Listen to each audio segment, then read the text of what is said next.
सर्वमङ्गलमाङ्गल्ये शिवे सर्वार्थसाधके शरण्ये त्र्यम्बके गौरी नारायणी नमोस्तुते. ஓம் நமச்சிவாய. மேன்மைகள் சைவ நீதி விளங்குக உலகமெல்லாம். நோயற்ற வாழ்வே குறைவற்ற செல்வம். அந்த நோய் நொடிகள் இல்லாத வாழ்வு இந்த உலக மக்கள் எல்லோரும் வாழ வேண்டும் என்று கலியுகத்தின் காந்தமலை ஜோதியாகிய சபரிமலை சுவாமி ஐயப்பனுடைய திருவடிகளை சிறந்தாழ்த்தி டான் தமிழொலி ஓம் தொலைக்காட்சி நேயர்கள் அனைவருக்கும் சர்வதேச இந்து மத குருபீடம் அகில இலங்கை சபரிமலை ஸ்ரீ சாஸ்தாபுரத்தின் சார்பில் இனிய வணக்கங்களும் நல்லாசிகளும். இன்றும் மங்களகரமான விஸ்வாவசு வருஷம் வைகாசி மாதம் 8ஆம் நாள் 22/5/2025 வியாழக்கிழமை. இன்று மலர்ந்திருக்கின்ற இன்றைய பொழுதும் எல்லோருடைய வாழ்விலும் எல்லா விதமான சிறப்புகளும் வெற்றிகளும் கிடைக்க வேண்டும் என்று இறைவனை பிரார்த்தித்து இஷ்ட தெய்வங்கள் குலதெய்வங்களை வழிபாடு செய்து பெற்றோர்கள் பெரியோர்கள் குருவானவர்கள் ஆசிரியர்களையும் வணங்கி அவர்களுடைய அன்பையும் ஆசையையும் பெறுகின்ற பொழுது எந்த நாளுமே நமக்கு நல்ல நாள். இன்று குரு வாரம் என்ற போற்றுகின்ற வியாழக்கிழமை. நாம் வியாழக்கிழமைகளிலே ஆசாரியராக ஆலயங்களிலே சென்று பிரார்த்தனை செய்து இஷ்ட தெய்வங்களை வழிபாடு செய்த பின்பு நவக்கிரகங்களுக்குள்ளே குபேர திசை என்கின்ற செல்வத்தை அள்ளி கொடுக்கின்ற திசை, குபேரன் இருக்கிற இடம் வடதிசை.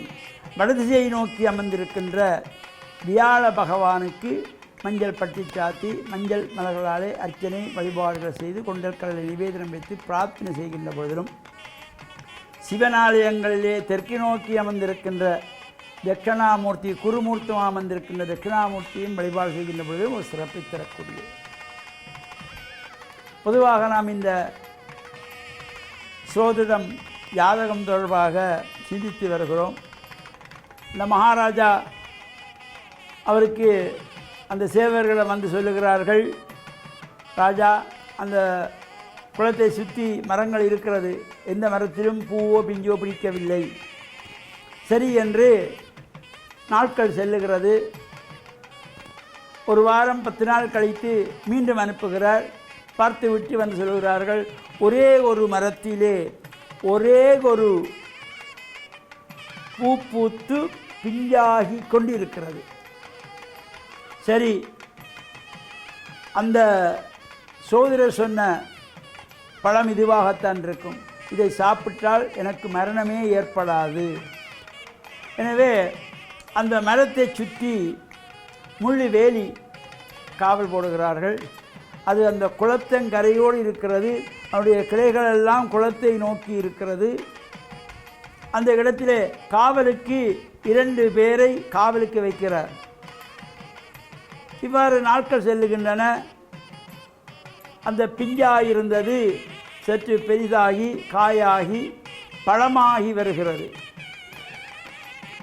இவ்வாறு நாட்கள் செல்ல செல்ல அந்த இவருடைய காவலாளிகள் ஆற்றிலே காவலுக்கு நிற்கிற பொழுது அங்குள்ள பெண்கள் எல்லாம் வந்து இங்கே அரண்மனையிலே முறையிடுகிறார்கள்.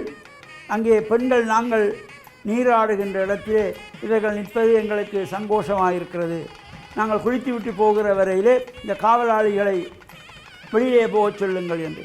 சரி என்று மந்திரியும் அந்த காவலாளிகளை பெண்கள் குளித்து விட்டு வர வரைக்கும் நீ போக வேண்டும், அங்கே காவல் வேண்டாம் என்று சொல்லி அனுப்புகிறார். அவ்வாறு இருக்கிற பொழுது இந்த பெண்கள் எல்லாம் குளிக்க செல்லுகின்ற பொழுது இந்த அரண்மனையிலே சமையல் பணி புரிகின்ற பெண் இவர்களோடு சேர்ந்து குளித்து கொண்டிருக்கிறாள். அந்த பழமானது திடீரென காற்றினுடைய வேகத்தினாலே பழம் காம்பை விட்டு தண்ணீரிலே விழுகிறது. உடனே இந்த பெண்ணுக்கு பெரிய ஆச்சரியம், இது ஒரு பழம் ஒன்று இருக்குது, எப்படி இருக்கும் என்று அந்த பழத்தை தண்ணீரிலே கழுவிவிட்டு அவள் சாப்பிடுகிறாள். நல்ல சுவையாக இருந்தது என்று அவள் சாப்பிட்டு விட்டாள். சேவர்கள் போய் பார்க்கிறார்கள், மரத்திலே இந்த பழத்தை காணவில்லை. எனவே அங்கே இருந்தவர்கள் ஏதோ ஒரு பழம் விழுந்தது, கனி ஒன்று விழுந்தது தண்ணீரிலே, இந்த சமையல் பணிபுரிகின்றவள் தான் எடுத்து சாப்பிட்டாள் என்றதும் அரசர் அந்த பணிப்பெண்ணை அழைக்கிறார். அழைத்து, இவ்வாறு ஒரு பழம் அங்கே தண்ணீரில் விழுந்ததா, நீங்கள் எடுத்து சாப்பிட்டாயா? ஓ மகாராஜா, எனக்கு எதுவும் தெரியாது, ஏதோ ஒரு பழம் தண்ணியிலே வந்தது, எப்படி இருக்கும் என்று கடித்து பார்த்தேன், சுவையாக இருந்தது, அதனாலே நான் சாப்பிட்டு விட்டேன். உடனே ராஜாவுக்கு கோபம் வருகிறது. எனக்கு மரணமே இல்லை என்று சொன்ன கனி, அந்த கனி, அதை இவள் சாப்பிட்டு விட்டாளே என்றதனாலே அரண்மனை சேவர்களை அழைத்து அவளை சிலச்சேதம் செய்யுங்கள், கொன்று விடுங்கள், கழுத்தை வெட்ட சொல்லுகிறார். என்னுடைய தொடர்ச்சியை நாளைய தினம் சிந்திப்போம் என்று கூறி, ஏன் தமிழொலி ஓம் தொலைக்காட்சி நேயர்கள் அனைவருக்கும் சர்வதேச இந்து மத குருபீடம் அகில இலங்கை சபரிமலை ஸ்ரீ சாஸ்தாபுரத்தின் சார்பில் நல்ல ஆசிகளை கூறிக்கொள்வதில் மன மகிழ்வு கொள்கிறோம். சர்வே ஜனாக சுகினோ பவந்து, சமஸ்த சன்மங்களானி சந்து. சுபம்.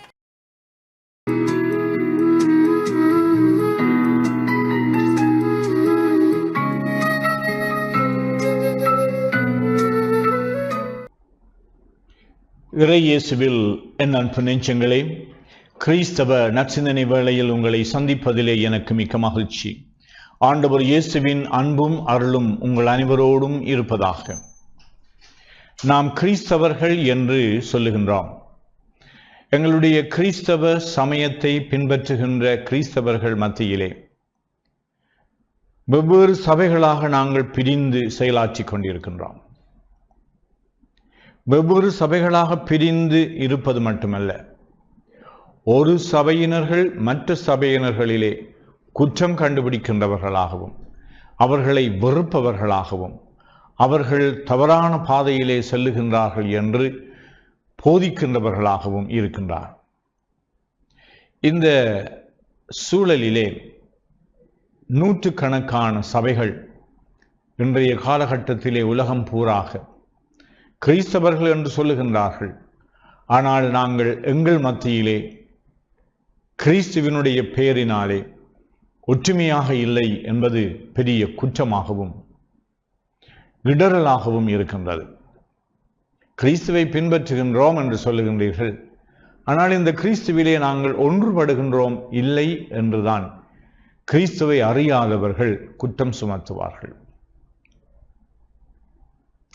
சீடர்கள் ஒருமுறை வந்து ஆண்டவர் இயேசுவை பார்த்து சொல்லுகின்றார்கள், உம்முடைய பெயரால் சிலர் பேயோட்டுகின்றார்கள் என்று. அப்பொழுது இயேசு சொன்னார், எனக்கு எதிராக இல்லாதவர்கள் எனக்கு சார்பாக இருக்கின்றார்கள், அவர்களை தடுக்க வேண்டாம் என்று. கிறிஸ்துவினுடைய பெயரினாலே நாங்கள் எதை செய்துகின்றோம், அவற்றை செய்கின்றதிலே நாங்கள் மகிழ்ச்சி காணுகின்றோம், வெற்றி காணுகின்றோம், ஆண்டவருடைய அருளை நாங்கள் பெறுகின்றோம், அவருடைய வார்த்தையின்படி எங்களுடைய வாழ்வை நாங்கள் வளமாக்கிக் கொள்ளுகின்றோம் என்று சொன்னால், ஏன் எமக்குள்ளே பாகுபாடு, வேற்றுமை, ஒருவர் மற்றவரை வெறுக்கின்ற தன்மை, புறம் தள்ளுகின்ற தன்மை?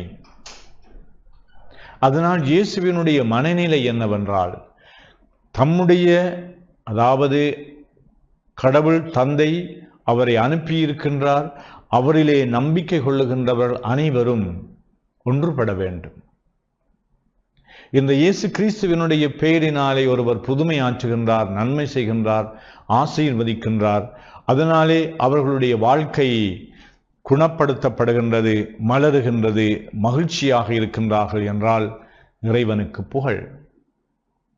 இப்படியான ஒரு திறந்த மனநிலையோடு நாங்கள் இன்றைய நாளிலே கிறிஸ்துவில் நம்பிக்கை கொள்ளுகின்ற அனைவரையும் நாங்கள் உளரீதியாக அரவணைப்போம்.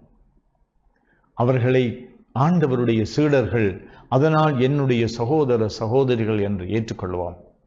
அத்தகைய ஒரு ஒருமைப்பாட்டிற்கு, சகோதரத்துவத்திற்கு நாங்கள் இன்றைய நாளிலே எங்களுடைய சிந்தனையினாலும் சொல்லினாலும் எங்களுடைய நடத்தையினாலும் நாங்கள் புதிய வழிகளை கண்டுபிடித்து அதற்கேற்ப எங்களுடைய வாழ்வை அமைத்துக் கொள்வோமாக. இறைவன் எங்கள் அனைவரும் மத்தியிலும் அமைதியையும் ஒற்றுமையையும் ஏற்படுத்த அருள் பாலிக்க வேண்டும் என்று மன்றாடி நிற்கின்றேன். ஆமேன். அல்ஹம்துலில்லாஹி ரப்பில் ஆலமீன் வஸ்ஸலாத்து வஸ்ஸலாம் அலா முஹம்மதின் ஸல்லல்லாஹு அலைஹி வஸல்லம் வாலா ஆலிஹி வஸஹபிஹி அஜ்மாயின் அம்மா பாத். அன்புள்ள நேயர்களே, இன்றைய காலை பொழுதிலே உங்களை சந்திப்பதிலே நான் மகிழ்ச்சி அடைகிறேன். நாம் எப்பொழுதும் நமது நாவுகளை பேணி நடக்கின்றவர்களாக நாம் இருக்க வேண்டும். பிறரை பற்றி நாம் புறம் பேசுகின்றவர்களாக ஒருபோதும் நாம் இருக்கக்கூடாது. அடுத்தவர்களுடைய செயல்பாடுகளில் அவர்கள் ஏதும் தப்பு தவறுகள் செய்வார்களாயிருந்தால் அதை நாம் பிறரிடத்திலே அவரை பற்றி குறைகளை சொல்லித் திரிவதனால அதனால் எந்த நன்மையும் ஏற்பட போவதில்லை. அந்த பிழை செய்கின்றவர்கள் திருந்தப் போவதும் இல்லை. உண்மையாகவே அவர்களோடு இவன் அன்பு கொள்ளக்கூடியவனாக இருந்தால் அந்த பிழை செய்கின்றவரை நேரடியாக சந்தித்து அவருடைய பிழையை சுட்டி காட்டி அத்தகைய பிழையை செய்ய வேண்டாம், சமுதாயத்திலே உங்களுக்கு வீழ்ச்சி இருக்கின்றது, சமுதாயத்திலே உங்களுக்கு இழிவு இருக்கின்றது, அதனால் இத்தகைய பிழையை செய்கின்றவராக நீங்கள் இருக்கக்கூடாது என தனிப்பட்ட முறையிலே அவருடைய சுயமரியாதையை பாதுகாத்து அவருக்கு புத்தி சொல்கின்றவர்களாக இருப்போம் என்றால் இது ஒரு நல்ல பண்பாகத்தான் இருக்கின்றது. ஆனால் இதற்கு நேர் மாற்றமாக அவனுக்குமே தெரியாமல், பிழை செய்கின்றவருக்குமே தெரியாமல், அவர் இல்லாத போது அவரை பற்றி 4 பேரிடத்திலே குறை சொல்வது என்பது இருக்கின்றதே, இது சமுதாயத்திலே குழப்பங்களையும் பிரச்சனைகளையும் உருவாக்குமே அல்லாமல் இதனால் எந்த நன்மையும் ஏற்பட போவதில்லை. அதனால் பிறரை பற்றி புறம் பேச வேண்டாம் என்ற செய்தியைத்தான் நபிகளார் ஸல்லல்லாஹு அலைஹி வஸல்லம் அவர்கள் நமக்கு சொல்லியிருக்கின்றார்கள். திருமறை குர்ஆனும் கூட புறம் பேசுவதை பற்றி சொல்லும்போது அல்லாஹ் எந்த அளவுக்கு இழிவுபடுத்தி சொல்கிறான் என்றால், உனது சகோதரன் ஒருவன் இறந்திருக்கின்ற நிலைமையில் அவனுடைய மாமிசத்தை சாப்பிடுவதற்கு நீ விரும்புவாயா, அதனை நீ வெறுப்பாய் என்று சொல்லிவிட்டு புறம் பேசுவது என்பது இதைவிட அசிங்கமான அருவருப்பான ஒரு செயலாகும் என அல்லாஹ் திருமறையிலே சொல்லி காட்டுகின்றான். புறம் பேசுகின்ற செயலை இறைவன் எந்த அளவுக்கு ஒப்பிட்டு சொல்கிறான் என்று சொன்னால், உனது சகோதரன் ஒருவன் இறந்திருக்கின்ற நிலையில் அவனுடைய உடலின் ஒரு பகுதியை நீ அறுத்து அந்த மாமிசத்தை சாப்பிடுவது எவ்வளவு அருவருப்பான ஒரு செயலோ அதைவிட அருவருப்பான ஒரு செயல்தான் அடுத்தவர் இல்லாத போது அவரை பற்றிய செய்திகளை புறமாக பிறரிடத்திலே பேசுகின்ற ஒரு நடைமுறை என்பதை அல்லாஹ் நமக்கு எடுத்துச் சொல்கின்றான். அதனால் நேயர்களே, அன்புள்ள சகோதர சகோதரிகளே, மாணவ மணிகளே, நாம் எப்பொழுதும் பிறரை பற்றிய நல்ல செய்திகள் பேச வேண்டுமே அல்லாமல் பிறர் செய்கின்ற குற்றங்குறைகளை அலசி ஆராய்ந்து அதை நாம் பேசுகின்ற பழக்கமுடையவர்களாக ஒருபோதும் நாம் இருக்கக்கூடாது. எப்பொழுதும் அடுத்த மக்கள் மீது நல்ல அபிப்பிராயம் கொள்கின்றவர்களாக நாம் இருக்க வேண்டும். அது மாத்திரமல்ல, பிறர் இல்லாத நேரத்திலே அவரை பற்றிய நல்ல செய்திகளை நாம் பேசி பரிமாறுகின்றவர்களாக இருப்போம் என்றால் சமுதாயத்திலே இதனால் மிகப்பெரிய நன்மைகள் ஏற்பட வாய்ப்பும் இருக்கின்றது. அதே நேரத்திலே இறை வானவர்கள் அந்த நேரத்திலே நமக்காக இறைவனிடத்தில் பிரார்த்தனையும் செய்வார்கள். ஏன்? ஒரு சகோதரன் இல்லாத போது அவனை பற்றிய நல்ல செய்திகளை இவர்கள் பேசிக்கொண்டிருக்கின்றார்கள் என்பதை இட்டு வானவர்கள் இறைவனிடத்திலே இத்தகைய மனிதர்களுக்காக பிரார்த்தனை புரியக்கூடியவர்களாக இருப்பார்கள் என்ற இந்த செய்திகளை எல்லாம் நபிகளார் நமக்கு சொன்ன செய்திகளாக நாம் காணக்கூடியதாக இருந்து கொண்டிருக்கின்றது. அதனால் நேயர்களே, அன்புள்ள சகோதர சகோதரிகளே, இளஞ்சந்ததிகளே, மாணவ மணிகளே, நாம் எல்லோரும் பிறரை பற்றி அவர்கள் இல்லாத போது நல்ல செய்திகளையே பேசுகின்ற நட்பண்புள்ளவர்களாக நம்மை நாம் ஆக்கிக்கொள்ள வேண்டும். வாஹிர் தஅவானா அனில் ஹம்துலில்லாஹி ரப்பில் ஆலமீன்.